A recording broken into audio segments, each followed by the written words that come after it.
آج جو یہ کہتے ہیں کہ اسلام نے عورتوں کے حقوق کو پامال کیا ہے، عورتوں کو جینے کا حق نہیں دیا، وہ ناواقف ہیں، ان کے ذہن کا دیوالیہ پن ہے۔ اسلام نے، قرآن نے زندگی کے ہر موڑ پر، زندگی کے ہر گوشے میں عورت کی رہنمائی اور رہبری کی ہے۔ تخلیق کی باری آئی، قرآن نے کہا یا ایھا الناس اتقوا ربکم الذی خلقکم من نفس واحدہ وخلق منها زوجها وبث منهما رجالا كثيرا ونساء۔ اللہ رب العزت قرآن کریم کی اس آیت کے اندر تمام انسانوں کو مخاطب کر کے کہہ رہے ہیں کہ اے لوگو، اس پروردگار سے ڈرو جس نے تمہیں ایک نفس سے پیدا کیا اور حضرت آدم علیہ السلام کی بائیں پسلی سے حضرت حوا کو پیدا کیا، پھر حضرت آدم اور حضرت حوا علیہ السلام کے ذریعے اس پوری کائنات کو وجود بخشا،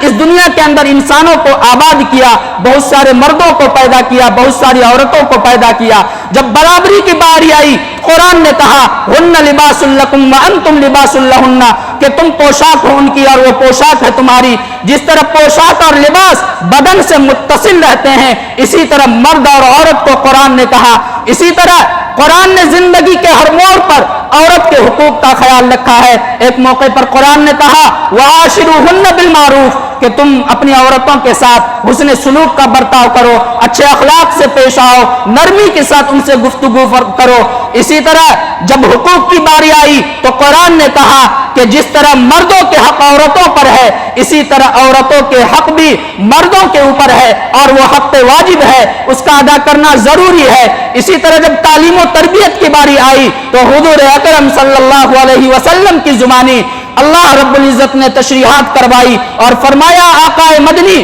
محمد عربی صلی اللہ علیہ وسلم نے طلب العلم فریضۃ علی کل مسلم و مسلمہ، علم کا طلب کرنا ہر مسلمان مرد اور عورت پر فرض ہے۔ جس طرح مردوں کی تعلیم ضروری ہے، اسی طرح عورتوں کی تعلیم بھی ضروری ہے، اور یہ فرض عین ہے۔ نان و نفقے کی باری آئی تو قرآن نے کہا وآتوا النساء صدقاتہن نحلا، تم اپنی عورتوں کے حقوق ادا کرو، ان کے مہر ادا کیا کرو۔ گویا کہ زندگی کے ہر موڑ پر، زندگی کے ہر گوشے میں قرآن نے، اسلام نے عورت کی رہنمائی کی ہے، عورت کے حقوق کا خیال رکھا ہے۔ صرف اس دنیا ہی کے اندر ہی نہیں بلکہ آخرت کے اندر بھی قرآن کہتا ہے ان المسلمین والمسلمات والمؤمنین والمؤمنات والقانتین والقانتات۔ اسی طرح پوری آیت پڑھتے جائیے کہ مسلمان مرد، مسلمان عورتیں، مومن مرد، مومن عورتیں، روزے دار مرد، روزے دار عورتیں، اسی طرح نمازوں کی پابندی کرنے والے مرد، نمازوں کی پابندی کرنے والی عورتیں، اسی طرح اپنے شرمگاہوں کی حفاظت کرنے والے مرد، اپنے شرمگاہوں کی حفاظت کرنے والی عورتیں، ان سب کے لیے خوشخبری ہے، ان سب کے لیے جنت کا وعدہ ہے اور آخرت کے اندر اجر عظیم ہے۔ یہ حقوق اسلام نے متعین کیے ہیں عورت کے لیے۔ آج یہ زمانہ جاہلیت کا جو دور پھر سے شروع ہو چکا ہے، آج جو اپنے آپ کو ترقی یافتہ کہتے ہیں، عورتوں کو ان کے گھروں سے نکال کر بازاروں میں لا کر کھڑا کر عورتوں کے حسن کی نمائش کر کے یہ سمجھتے ہیں کہ ہم نے عورت کے حقوق ادا کیے۔ میرے محترم بزرگوں، دوستو، حقیقت یہ ہے کہ جو حقوق اور جو خیال زندگی کے ہر شعبے میں، زندگی کے ہر موڑ پر اسلام نے عورتوں کے متعین کیے ہیں، وہ دنیا کے کسی بھی دوسرے مذاہب میں وہ حقوق اور وہ خیال عورتوں کا نہیں ہے۔ اس لیے ضرورت اس بات کی ہے کہ ہم قرآن کریم کو پڑھیں،